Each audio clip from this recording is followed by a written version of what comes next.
This morning's Dharma talk is a question. It's titled, What is Moving? I think. Isn't that what I titled it? Yeah, I remembered. It's unusual. What is moving? So that's what, when you sit down, to go right down to the basis of our awareness practice, the actual area where we stretch, exercise, expand, spread, encourage the awareness, which you can't find the awareness. Have you noticed that? You can't be aware of awareness.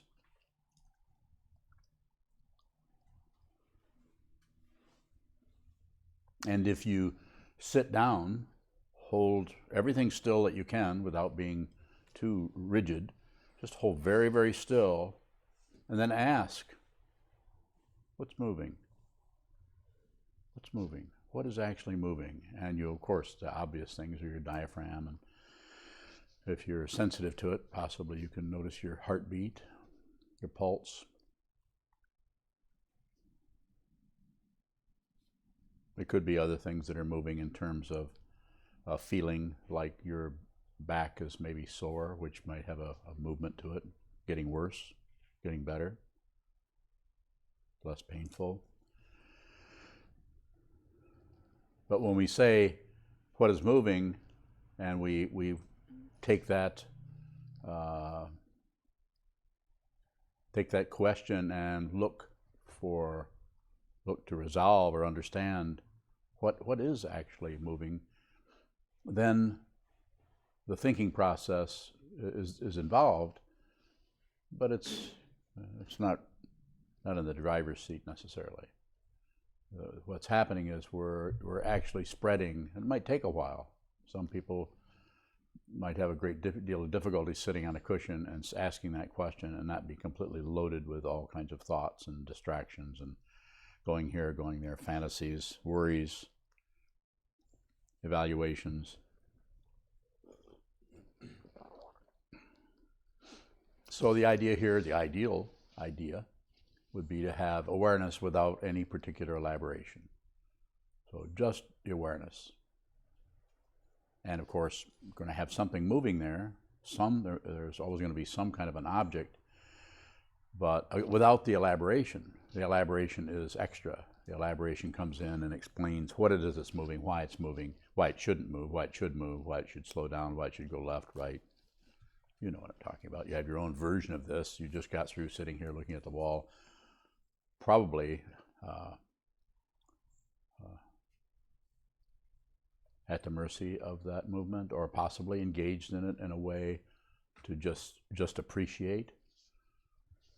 Sometimes the word appreciation is misunderstood, especially when the phrase or the name that is given to looking at art or paintings is art appreciation. Doesn't mean you actually know what it means. It means, from this person's point of view, to appreciate something is to actually allow it to be what it is. Allow it the space to be what it is, even if you don't know what that is. If you're there, you're facing it, eyes, ears, nose, mind, everything is there looking at whatever that is. To appreciate that is not to immediately back up or jump into conclusions, opinions, ideas, and all your past references that you possibly have been told about that you're looking at. The common thing that we've all heard this, someone will look at a painting that is an abstraction of some kind, and people will say, well, my kid could do that. All the person is doing, they may be slightly humorous to someone who's never heard that, which is unlikely. But what they've done is they've shown how they have their head. There's other places, the head can be that is not exactly right here on your shoulders. So to have your head on your shoulders and be totally present is to what? I've said this many times in many different ways. I keep saying the same thing. I give the same talk time after time after time. Day after day, month after month, week after week. What is it?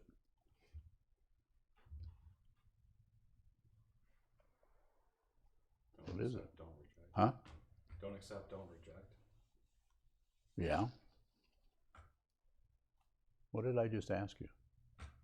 What is it? Huh? What did I ask you before then? What is it? What about before then? Yeah. What is moving? When your head's on your shoulders.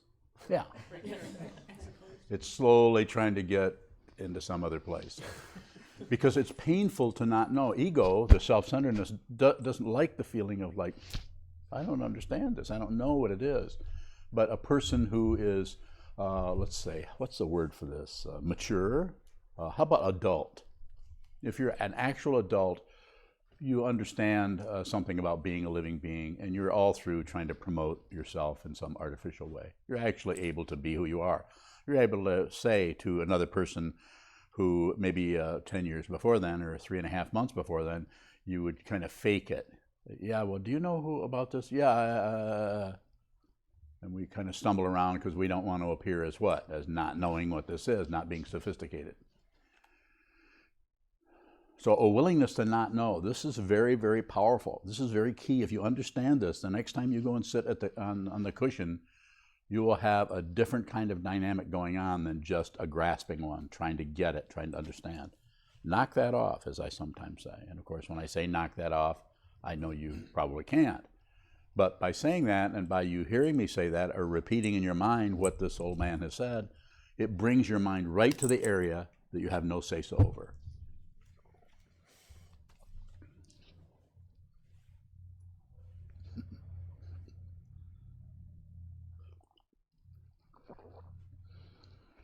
So just to use the example of a painting, or a work of art, something that is well, we can turn it the other way around. Instead of a painting, which I'm very familiar with art and with painting since I studied that, but let's take something that I know nothing about.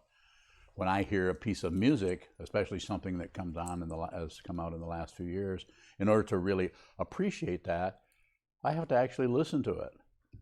So it took me a while to listen to, say, rap music, hip hop, and any other. I'm sure there are names out there that I don't know what they are. But if you go into any kind of production like that where people are creating something, you can eventually begin to appreciate how that works and what that is about. You may not particularly like that, or that might not be your, as they say, cup of cocoa. Is that a saying? Yeah. Some places, I'm sure it is. Might not be your thing, but at least you've given it the benefit of the doubt. You could do that with the rest of your life, starting on the cushion. Anything that arises, as I said in the meditation instruction, if you're sitting and you're holding still and you have the intention to just observe and you have the motivation to see the truth for yourself, then anything that is arising is a teaching, is exactly what you need to see. And as I think I said, painful, pleasurable, neutral, or anything in between, any of that. That's not, in one way, that doesn't seem like very good news, because meditation kind of sucks sometimes. And what's being said is do it anyway. See it anyway. Go in the gallery or or listen to the music and actually find something that is difficult for you, and deliberately go there and see what is that? What is happening there fundamentally? What is that? What? Not why. Not why do those dummies produce such stupid music? I can see no one's ever said that before. And to follow that up, it's not about not saying things like that. Don't misunderstand me. I'm not talking about being this real perfect aware person who every time they see something, they totally appreciate it. Notice how my tone is getting a little sarcastic? Sarcasm is okay, but just be aware that you're doing that. Quite often people will start to get sarcastic about something and not really know they're being sarcastic. They think that they're actually just expressing what's the truth. So it's not about getting rid of anything. It's always, another A word, always about another A word. What's the next one? Awareness. It's always about awareness. Please listen to what I'm saying. You can actually do this at any time. As a talk I gave yesterday is anger. And we believe the anger, and we validate it with our stories about it. Meow. You don't have to fight with your anger. You don't have to fight with anything. Please, you don't have to go to war with anything. You can actually experience the difficulty that is arising and do nothing with it. Don't believe it, don't disbelieve it, don't look away. Don't believe it, passion. Don't disbelieve it, aggression. And don't look away, ignorance. This is what you're training to do. It's my way of talking about it. You may not hear it talked about this way somewhere else, but it doesn't matter. I'm not trying to, I don't have any authority. No one told me what to say. Where's this coming from? I'm saying it out of the very thing I'm encouraging you to do. Be aware.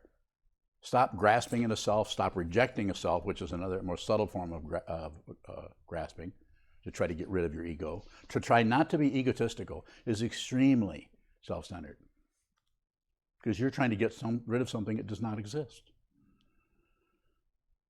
So what is the injunction, or what is the advice? And see the unreality of the self. And to see that, it seems to be necessary to go in and actually witness how painful this can be, to be self-centered. It's very painful, but that stress, that anxiety, that fear is based on something that is not even true in the first place. It's like a nightmare. When it's happening, it's painful, scary.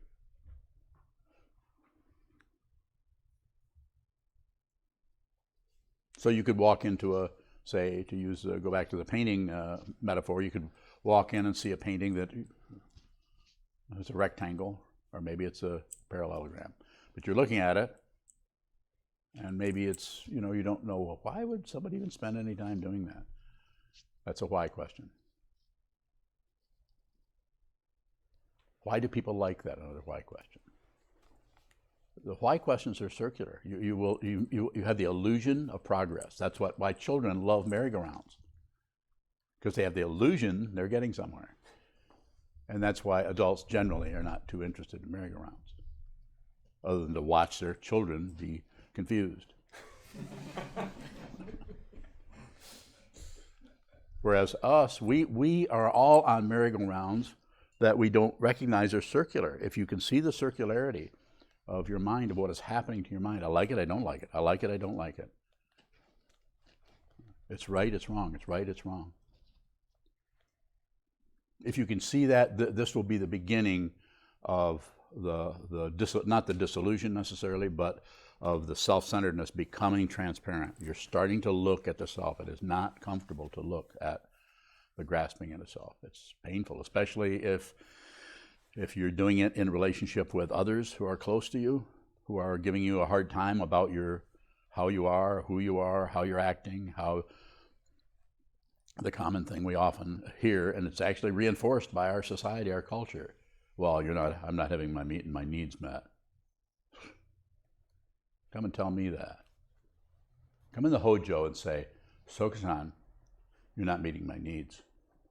And I would say, bingo, go somewhere else. Find some place where you can get and I wouldn't do it sarcastically. I said, well, maybe you need another teacher. Maybe you need a person who can, maybe this is your time to find someone to meet your needs, rather than give you a hard time. You'll notice that the way I give people a hard time is I set up a structure that's just about impossible to do. Even for people who live here. How are you going to meditate 6.5 hours a day the rest of your life? Well, first of all, you can become a monk. How's that working? I'd be expecting to sit 6.5 hours a day the rest of my life. Yeah. It's very difficult to do, but it provides what? The tension. It provides the tension on your ordinary kind of mundane world. So you have all the things. You have bills to pay. You have things that you need to get done. You have in your situation, back problems and so on like that. So you have all kinds of so-called mundane or ordinary things that are pulling you the other way, and then you have the temple and the practices that pull you back into what? Awareness, awareness, awareness. Come back here, sit down, be aware, practice being aware. Very difficult.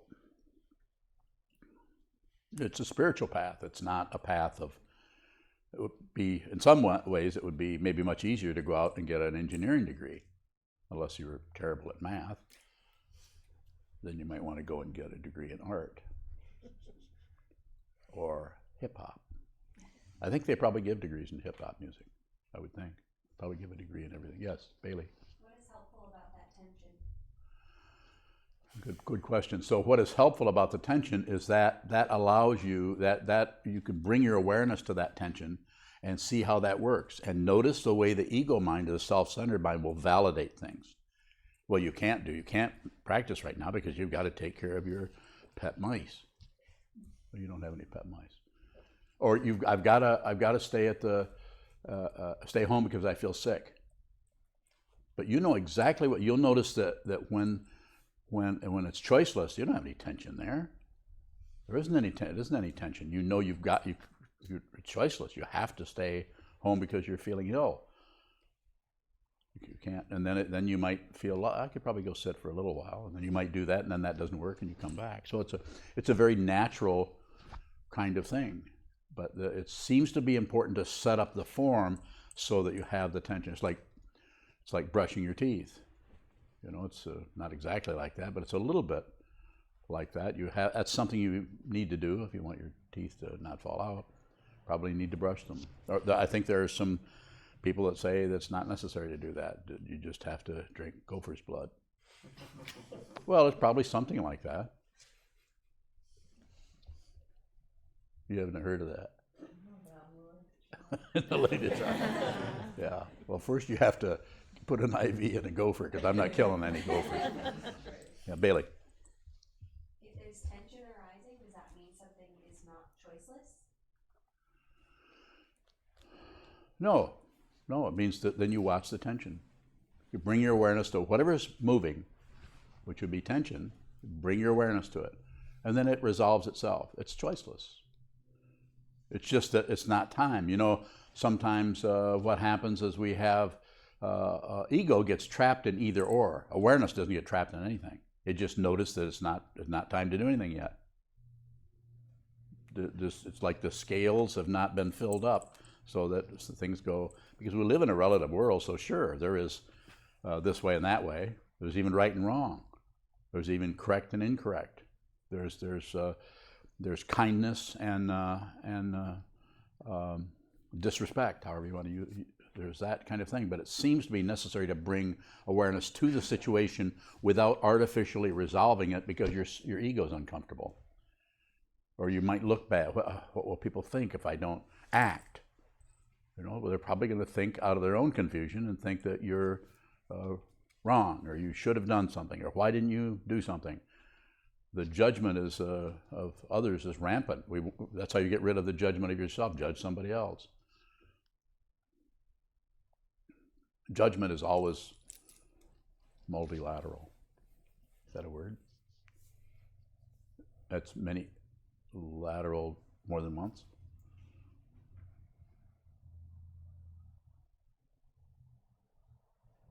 Huh? Lots of ladders.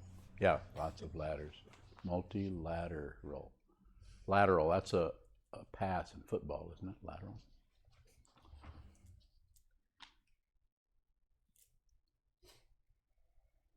So when you come into say, to go back to the image of the painting, you come in and you look and you don't know what it is, that's actually awareness.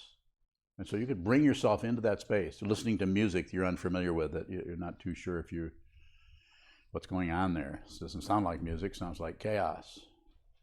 You know, there's early musicians have been doing this kind of deconstruction a long time ago. I can't think of any. You know, John Cage was one of them, bringing into that whole arena some new way of looking at arrangements of sound, or the lack of sound. Philip Glass, I think, was another one.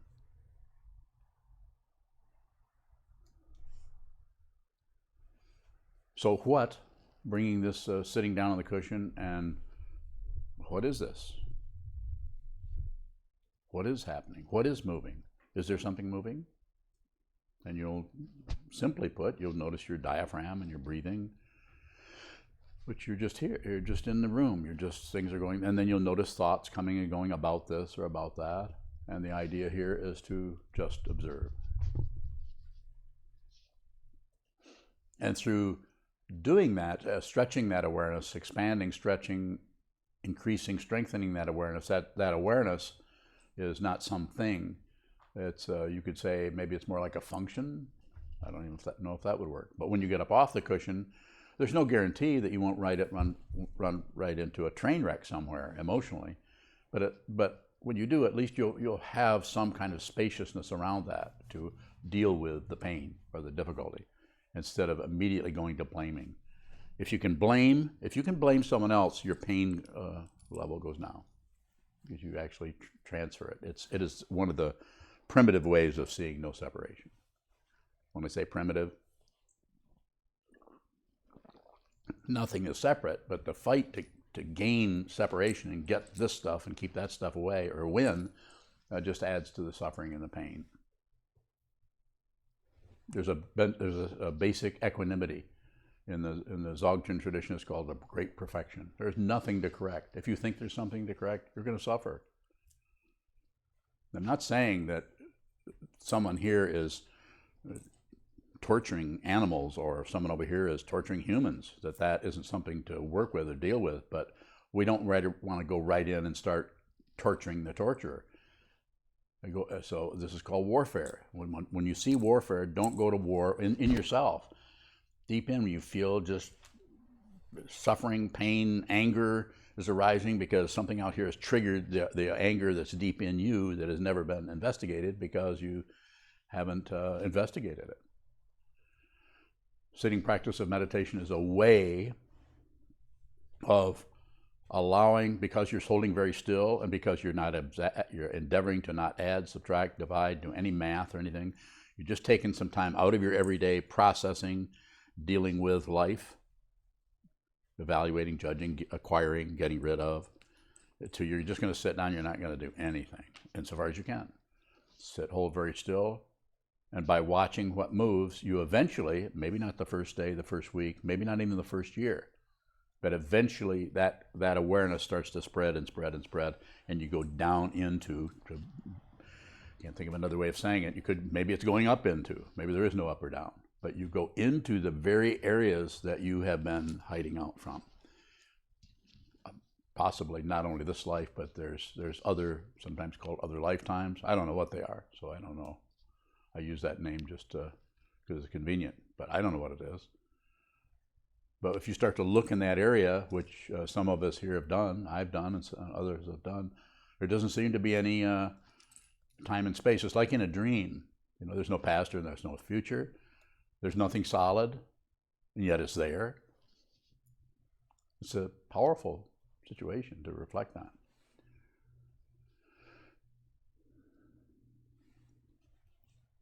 Yes. Could you say more about I think you said that blaming is a primitive way to see no separation? Yes, it's primitive but if you see that you're blaming, so you're including someone else in what's happening. So you're blaming, so you're increasing the relativity of the situation. But if you see what it is, that you can't have a blame without an accuser. So it's not separate, but it's just separated out into warfare. It's an amazing thing. When we are affected by the emotion that's arising, we're kind of, you could say, forced or out of our feelings, we just have to do something about this. We've all heard these words in our head. I can't stop doing this. I have to tell her. I have to stop this. I have blah, blah, blah, blah. But it's all no separation. It's just that the manifestation of it is in terms of the three poisons: passion, aggression, and ignorance, grasping, rejecting, shutting down. So the no separation is manifesting as a merry-go-round. Whereas the no separation that is not manifesting as the merry-go-round is manifesting as being aware of the merry-go-round. You're not on it anymore. You've actually stepped off. He who, she who, he who, she who? He who and she who went to the park. And they took their little dog, what's his name? Yoo-hoo? Yeah, or Poo-Poo. So one who has realized nothing much has happened. It's very simple, it's very ordinary. It's just that they stepped off the merry-go-round. And what are they doing? They're watching others go around at it. They might even watch their own thoughts come and go. But the awareness itself doesn't do anything. The awareness doesn't even go around to the merry-go-round. But what happens is, because the awareness isn't something separate from the merry-go-round, it is also not the merry-go-round. That's why it's so difficult to understand. And that's why I say you have to do it.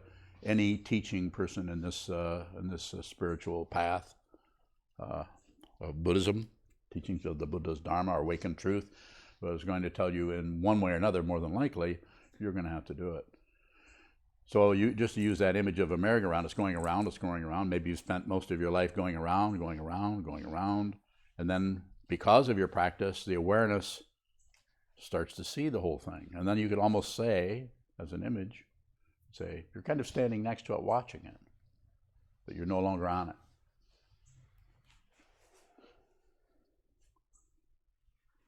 Yes? Question from Jay up in the Saginaw Bay City area. How do we acknowledge someone's responsibility without ego judging them? Mind your own business. Don't, even though you can see that someone is doing this or that and it may not look so good, and no matter who they are, from your next door neighbor, your mate, right on up to the president of Sumatra or Borneo. Don't judge, but don't take your eyes off from anybody. Jay, that's not a joke. Jay happens to be not see them the way we do. But that doesn't mean he doesn't see. So we notice that anytime we get ourselves in a jam somewhere, it's where it's an emotional thing, we went out of that jam so bad that we are willing to actually go out and point to someone else who's causing it. And we're not saying that there isn't an apparent cause, but the causes and conditions that created that situation, the causes and conditions that created the situation of you observing that, have been uninvestigated. Train the mind. I can tell by someone's question, not just Jay, but anybody's question, how much sitting you're doing. And I'm not saying I've got some kind of little meter. Oh, I think they've sat 3.5 hours this week. I'm not saying that. I can see that if your question is coming out of an awareness dynamic rather than a thinking process, if you're caught in your thinking process. Now, to really understand it I might have to know you pretty well. The people that are in the temple, I'm pretty clear on what's happening with them. Not from the point of view of judging them. I don't do that. I don't judge or condemn anybody. But I also, as I'm recommending that you do, don't take your eyes off, don't take your awareness off. It's difficult because if we're with somebody and we see that they're creating a train wreck, it's very difficult not to jump in and feel like we have to point that out to them, rather than trust them. If you start pointing it out, they will stop looking at it, and because all their energy goes into doing what? Defending themselves and showing you why, because they can't help it, and telling you why they've tried. Oh, I've tried so hard, and I've all kinds of reasons. It's because of this. If this hadn't happened, well, if you hadn't said this when I did that, I was doing pretty well until you came along. So they'll turn it on you if they can, and blame you. And I'm not laughing because it's funny. I'm laughing because it's funny. It's funny. It's funny that something so obvious could not be seen by someone who is, especially someone who is devoted to trying to understand what is true, who is totally sincere. Have you noticed that you can listen to someone talk, even if it's in your neighborhood or at your place of work, employment, or on the television? You can listen to somebody, no matter what they're saying, for about 2 or 3 minutes, and you know whether they're sincere or not. You know whether they're hiding out from something, or whether they're sincere. The content is not so important. Where does that come from? How do we know? Is it the tone of their voice? Is it their body language? Is it their the way they pronounce probably? By saying probably.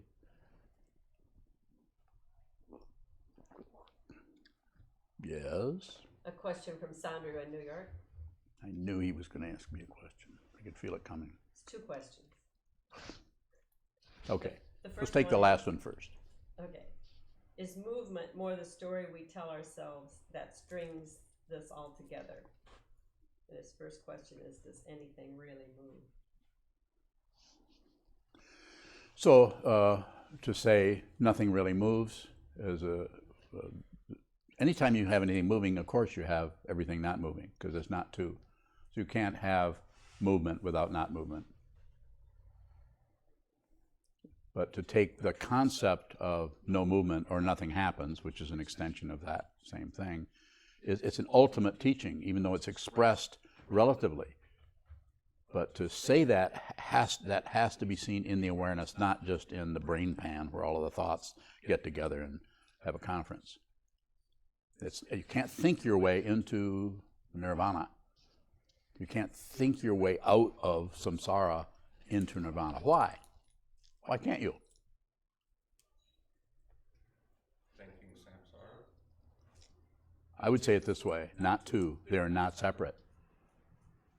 And that's a big problem, a conundrum for the ego mind that wants to separate things out into the egotistical stuff and the enlightened stuff.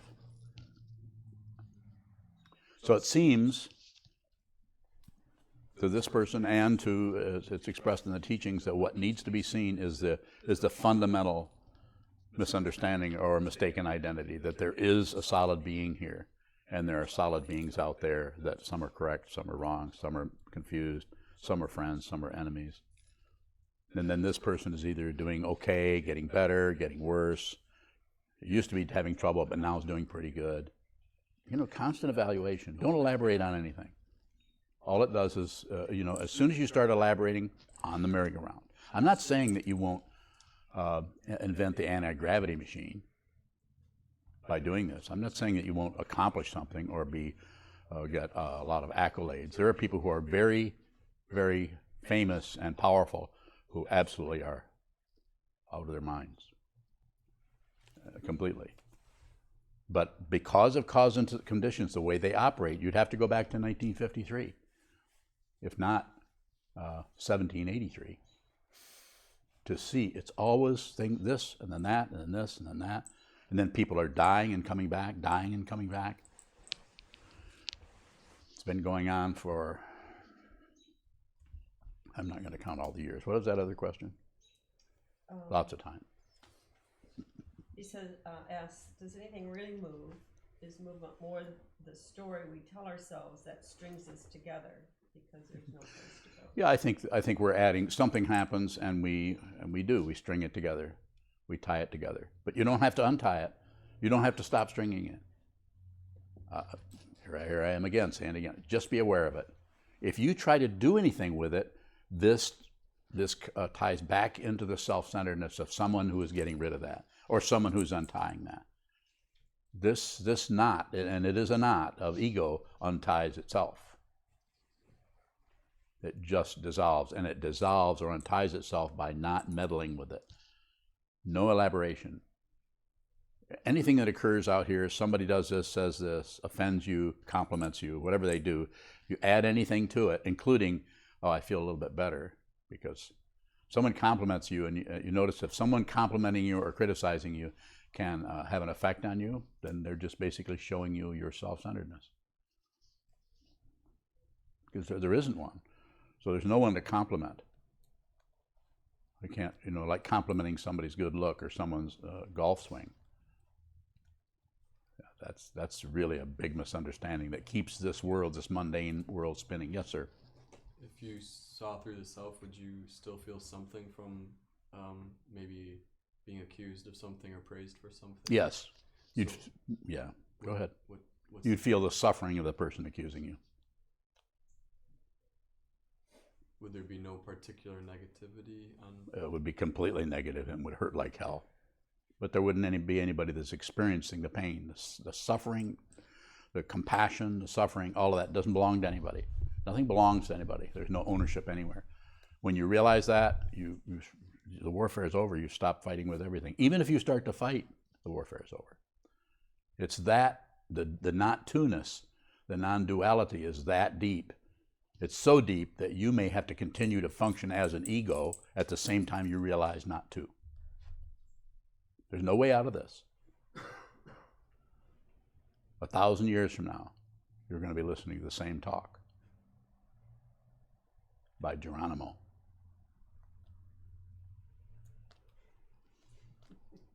I won't be here. I'll be in Nirvana. Waiting for you guys to catch up. No, I won't. This is a bodhisattva path. Everybody that receives this vow comes right back to square one and starts over again. You're born right in confusion, and you have to liberate yourself again. You have to liberate yourself again. You don't get to come back with a bunch of, unless you're a Tibetan tulku or Nirmanakaya, then you come back, but even then it's hard. Even then you've got a bunch of monks spanking you when you're 3 years old, trying to get you to mind and do your prostrations. And so you got to go through it again and again. Yes. Another question from Sandra. Good. Isn't even being self-centered basically delusional? There's not a self to center on. There aren't any knots of ego, are there? Don't they just look that way? Yes. But do you actually see that, or you're thinking that? I mean, you're really smart, not a compliment. You know, you're really smart, still not a compliment. You're extremely smart, not a compliment. But if you're looking at it just with the mental processes of seeing all of the gaps and bumps and interstices of anything that's there, it's still separation, even though it's a profound insight. The insight is quite overrated.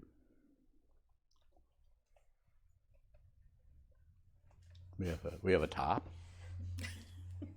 Spin it. We'll watch it and pretend we don't know what it is. Oh, there's one more quick question, but then we do have to. Who's it from? It's from Sandra. Oh, good. He said, insulting me now? And he laughed. I've tried to. Is it working?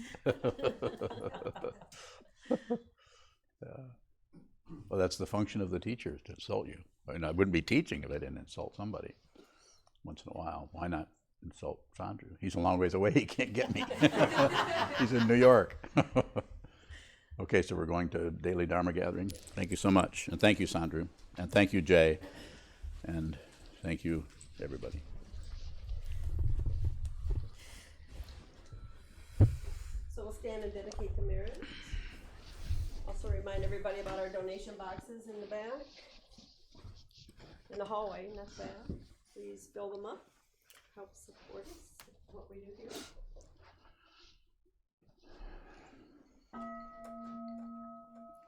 May the merit mist penetrate into all places, so that we and every sentient being together can realize the Buddha's way. Ji-ho san shi shi-hu, shi-son hu sa moko sa, moko ho-ja ho-ro-mi.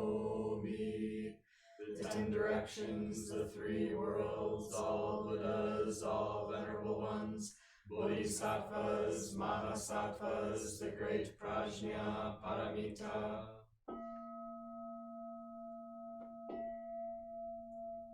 O Buddhas and Bodhisattvas of the 10 directions and the 3 times, please hear us. Please come down out of the light and protect Sokukoji Buddhist Temple Monastery, our Sangha, families, friends, and visitors. Heal everyone who is unhappy, sick, or suffering, and fill them with light.